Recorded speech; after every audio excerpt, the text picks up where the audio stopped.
జీవితంలో అందరం ముందుకు వెళ్ళాలి అనుకుంటాం, మన లక్ష్యాన్ని సాధించాలి అనుకుంటాం, విజయం పొందాలి అనుకుంటాం. కానీ అందరూ ఈ పనిని చేయలేకపోతారు.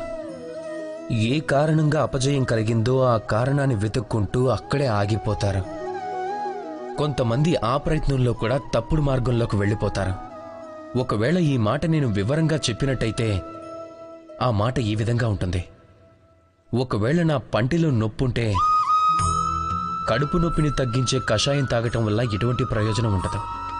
భూమిలో సమస్య ఏదైనా ఉంటే ఇంటి పైకప్పు ఎంత సరిచేసినా కూడా భవనం కూలిపోతుంది. ఒకవేళ మనం జీవితంలో ముందుకు వెళ్ళలేకపోతున్నాము అంటే కారణం మన కాలికి గుచ్చుకున్న ముళ్ళు కాదు, మనం ఆలోచించే విధానం.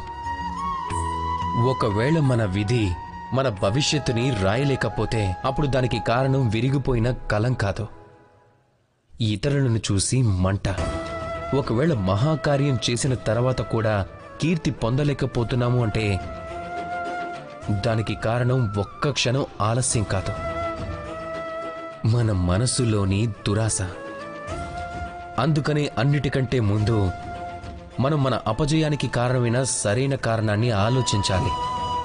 ఇక దానికి సరైన మార్గాన్ని వెతికి ముందుకు నడిచే ప్రయత్నం చేయాలి.